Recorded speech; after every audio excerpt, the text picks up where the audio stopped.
નમસ્તે બાળકો, આજે આપણે કરીશું ધોરણ 3 પર્યાવરણ પાઠ 15 માટીની મજા સ્વાધ્યાય પોથી સોલ્યુશન. તેમાં સૌથી પહેલો પ્રશ્ન વિકલ્પોનો છે. એમાં પહેલું છે, કોઠિંબાએ કાગડાને ખાતા પહેલાં શું કરવા કહ્યું? જવાબ આવશે ક, ગંદી ચાંચ ધોવાનું. બીજું, કાગડો પાણી માટે ક્યાં ગયો? એમાં આવશે અ, કૂવા પાસે. ત્રીજું, કુંભારે ઘડો બનાવવા માટે કાગડાને શું લાવવા કહ્યું? તો એમાં જવાબ આવશે બ, માટી લાવવા. ચોથું, કાગડો લુહાર પાસે શું લેવા ગયો? એમાં આવશે ડ, દાંતરડું લેવા. 5, ટીમ્બાએ કાગડાને શું આપ્યું? જવાબ આવશે બ, માટી. 6, તમારા ઘરે માટીના ઘડામાં શું ભરવામાં આવે છે? તો જવાબ આવશે બ, પાણી. પ્રશ્ન બીજો, ખાલી જગ્યા પૂરો. એમાં પહેલું છે, ટીમ્બાએ માટી ખોદવા મરગલાની ખાલી જગ્યામાં આવશે શીંગડી લાવવા કહ્યું. બીજું, કાચબાએ વાડમાં જવાબ આવશે ખાલી જગ્યામાં કોઠીલું જોયું. ત્રીજું, કોઠિંબાએ કાગડાને જવાબ આવશે ચાંચ ધોવા માટે કહ્યું. ચોથું, દાંતરડું લેવા માટે કાગડો ખાલી જગ્યામાં આવશે લુહાર પાસે ગયો. પાંચમું, દાંતરડાથી કાગડાએ ખાલી જગ્યા એટલે કે ખડ વાઢી ગાયને ખવડાવ્યું. છઠ્ઠું, કૂવાએ પાણી આપવા માટે કાગડા પાસે ખાલી જગ્યા એટલે કે ઘડાની માંગણી કરી. સાતમું, કાગડો ગાય પાસે ખાલી જગ્યા એટલે કે દૂધ લેવા ગયો. એના પછી છે સાચા અને ખોટા વિધાનો. પહેલું, કાગડાએ વાડમાં કોઠિંબાને જોયું, સાચું. બીજું, કાગડાએ ગંદી ચાંચ વડે કોઠિંબું ખાધું, ખોટું. ત્રીજું, કૂવાએ પાણી આપવા માટે કાગડાને ડોલ લાવવા કહ્યું, ખોટું. ચોથું, ટીમ્બામાંથી પાણી લઈ કાગડો કુંભાર પાસે ગયો, સાચું. પાંચમું, કુંભાર માટીમાંથી ઘડા અને વિવિધ વાસણો બનાવે છે, સાચું. લુહારે કાગડાને દાંતરડું રૂપિયા લઈને આપ્યું, ખોટું. હવે 4 બંધબેસતા જોડકા રચો.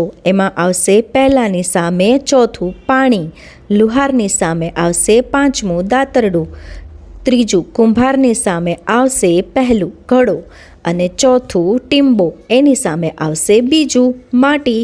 અને વિભાગ બીજો, એમાં પહેલું લુહારની સામે આવશે ચોથું એરણ, સુથારની સામે આવશે પહેલું રંધો, કુંભારની સામે આવશે પાંચમો ચાકડો અને ચોથું કડીઓની સામે આવશે બીજું લેલું. હવે એના પછી 1-2 વાક્યોમાં જવાબ લખો. એમાં પહેલું છે, કાગડાને શું ખાવાનું મન થયું? તો જવાબ, કાગડાને કોઠિંબું ખાવાનું મન થયું. બીજું, કાગડાભાઈએ પાણી માંગતા કૂવાએ શો જવાબ આપ્યો? જવાબ, કાગડાભાઈએ પાણી માંગતા કૂવાએ કાગડાભાઈને કહ્યું, પાણી જોઈતું હોય તો કુંભારને ત્યાંથી ઘડુલો લઈ આપ અને પાણી સીંચી લે. ત્રીજું, કૂવા પાસેથી કાગડો ક્યાં ગયો? જવાબ, કૂવા પાસેથી કાગડો કુંભારને ત્યાં ગયો. ચોથું, કાગડાએ લુહાર પાસેથી દાંતરડું શા માટે માંગ્યું? જવાબ, કાગડાએ લુહાર પાસેથી દાંતરડું સીમમાંથી ખડ એટલે કે ઘાસ વાઢવા માટે માંગ્યું. 5, કાગડો ગાયનું દૂધ લેવા ગયો ત્યારે ગાયે શું કહ્યું? જવાબ, કાગડો ગાયનું દૂધ લેવા ગયો ત્યારે ગાયે કહ્યું કે હું બહુ ભૂખી છું, મને પહેલાં ખડ ઘાસ ખવડાવ, પછી દૂધ દોહી લે. બાળકો, આગળ વધતા પહેલાં જો ચેનલ પર નવા હો તો લાઈક અને સબસ્ક્રાઈબ કરવાનું ભૂલતા નહીં, જેથી આવા પાઠ અને સ્વાધ્યાયના પ્રશ્નો જવાબના વિડીયો તમને સહેલાઈથી મળી રહે. હવે ચાલો કરીએ પ્રશ્ન 6. કાગડાભાઈ લુહાર પાસે શા માટે ગયા? કાગડાભાઈને ગાયને ખડ ખવડાવવા માટે સીમમાંથી ખડ વાઢીને લાવવાનું હતું. ખડ વાઢવા માટે કાગડાને દાંતરડાની જરૂર હોવાથી તે લુહાર પાસે ગયા. પ્રશ્ન 7. તમારા ગામમાં કયા કયા કારીગરો રહે છે?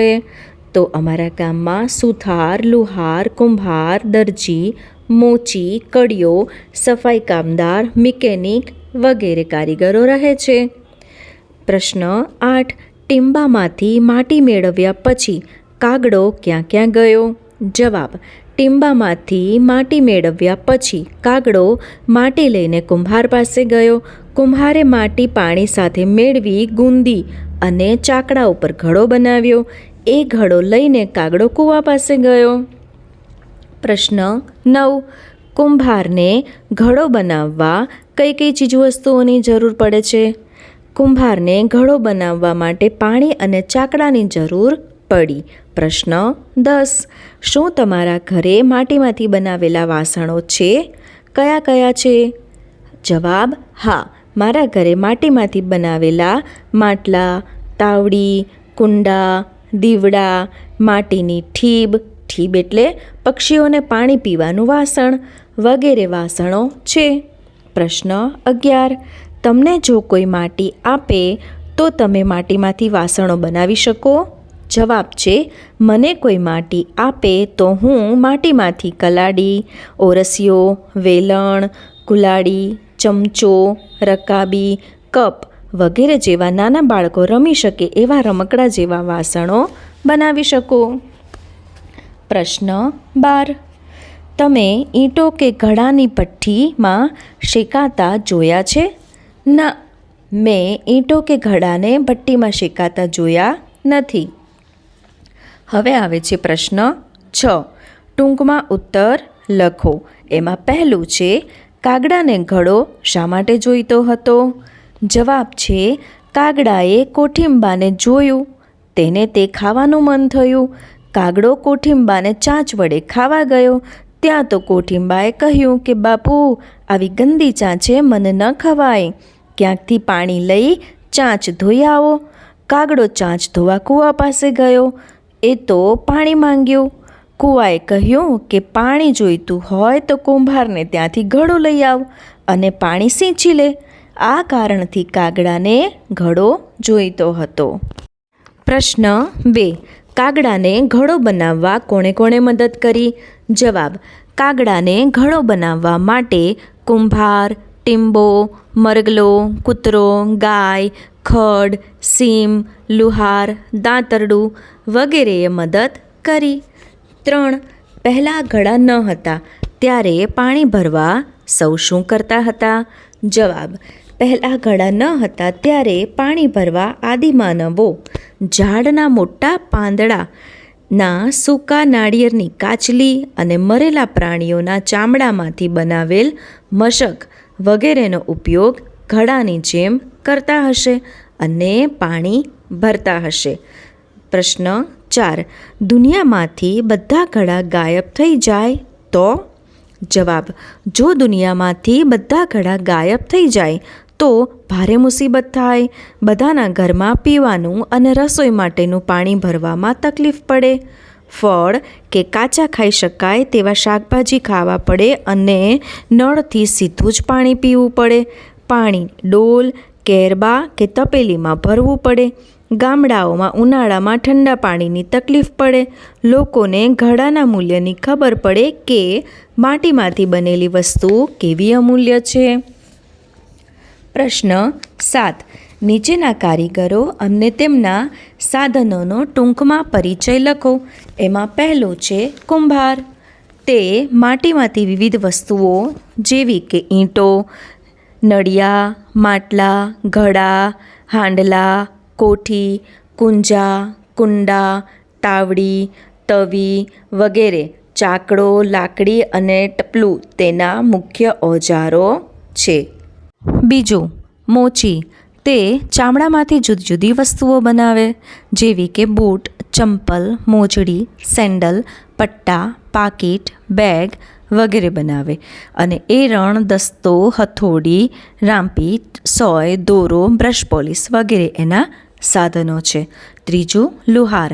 હળ, પાવડા, કોદાળી, કોશ, દાંતરડા, સાણસી, કાતર, છરી, ચપ્પુ, સૂડી વગેરે બનાવે. અને એના ઓજારો એરણ, હથોડો, થણ, સાણસી, કાનસ, કાતર, છીણી વગેરે. ચોથું સુથાર. શું બનાવે એ? તો કે બારી બારણા, પાટલા, પાટલી, ખુરશી, ટેબલ, કબાટ વગેરે. અને એના ઓજારો તો કરવત, રંધો, ફરસી, હથોડો, સોંગરો, શારડી વગેરે. હવે આગળ જોઈએ તો પ્રશ્ન 5. કડિયો તો ઈંટ, પથ્થર, આરસ, ટાઇલ્સ, માટી, રેતી, કપચી, ચૂનો, સિમેન્ટ વગેરે. અને ઓજારોમાં આવશે તગારું, લેલું, ઓડંબો, ડસ્ટર, હથોડી વગેરે. છઠ્ઠું છે દરજી. તે શું કરે તો તે કાપડ સીવીને કપડાં બનાવે છે. અને એના ઓજારો સીવવાનો સંચો, સોયદોરો, કાતર, માપપટ્ટી વગેરે. સાતમું છે વાળંદ. તે શું કરે છે તો તે વાળ કાપે છે. અને એના ઓજારો કાંસકો, કાતર, અસ્ત્રો, નરેણી, અરીસો, સાબુ, બ્રશ વગેરે. હવે બાળકો પ્રશ્ન 8માં કારીગરોથી સંબંધિત સાધનમાં ખાનામાં ખરાની નિશાની કરવાની છે. તો એ અહીં મેં કરેલું જ છે. એના પછી પ્રશ્ન 9માં ચિત્રો આપેલા છે, જેના નામ તમારે ચિત્રોની નીચે લખવાના છે. તો સૌથી પહેલું ચિત્રમાં આવશે કુંભાર, એના પછી આવશે લુહાર, એના પછી સુથાર, અને નીચેના પહેલું ચિત્ર આવશે મોચી, પછી દરજી, અને એના પછી કડિયો. ત્યારબાદના પ્રશ્નમાં કારીગર અને રીત સાથે સંકળાયેલી વસ્તુઓને જોડવાની છે. તો એ અહીંયા મેં લખી નાખ્યું છે, તમે એમાંથી લખી શકો છો. સૌથી નીચે પ્રવૃત્તિઓમાં શું કહ્યું છે કે તમારા વર્ગના બાળકોને માટીમાંથી વિવિધ પ્રકારના રમકડાં બનાવવાનું જૂથ કાર્ય આપો. દરેક જૂથ અલગ અલગ પ્રકારના રમકડાં બનાવશે. કયા કયા રમકડાં બની શકે તે વિશે ચર્ચા કરો. આ છે પાના નંબર 22 ઉપર. અને એમાં સૌથી નીચે મેં બધા જવાબો લખેલા જ છે. પહેલું છે માટીનો ચૂલો, હાથી, ઘોડો, બળદ, ગાય, વાસણો તેમજ તાવડી, ઈંટ વગેરે. એના પછી પાના નંબર 23 ઉપર પ્રશ્ન 2માં ચિત્ર આપેલું છે અને એમાં લખેલું છે કે આ કયો કારીગર છે તે આપણે ખાલી જગ્યામાં લખવાનું છે. તો ખાલી જગ્યામાં આવશે કુંભાર. એના પછી નીચે વિકલ્પોનો પ્રશ્ન આપેલો છે. તેમાં પહેલું છે ટીમ્બાએ કાગડાને માટી ખોદવા શું લાવવા કહ્યું. તો એમાં આવશે ડ, મરગલાની શીંગડી લાવવા માટે કહ્યું. બીજું, કુંભાર જેના પર ઘડો બનાવે છે તે સાધનને શું કહે છે. તો એમાં આવશે ડ, ચાકડો. ત્રીજું, લાકડામાંથી ખુરશી ટેબલ બનાવવા માટે ગામના કયા કારીગર પાસે જશો. તો એમાં આવશે બ, સુથાર પાસે. ચોથું, નીચેનામાંથી કયું વિધાન ખોટું છે. તો અ, કૂવાએ કાગડાને પાણી લઈ આવવા કહ્યું. પાંચમું, નીચેનામાંથી કાગડાની વાર્તાનો યોગ્ય ક્રમ લખો. તો એમાં આવશે ડ, સૌથી પહેલાં કાગડો, કૂવો, કુંભાર, ટીમ્બો, મરગલો, કૂતરો, ગાય, સીમ અને છેલ્લે લુહાર. તો બાળકો, આપણો આ પાઠ અહીં પૂરો થાય છે. જો ચેનલને લાઇક અને સબસ્ક્રાઈબ ના કરી હોય તો ચોક્કસથી કરી દેજો, જેથી આવા નવા પાઠના જવાબો તમને સહેલાઈથી મળતા રહે. આવજો, ફરી મળીશું.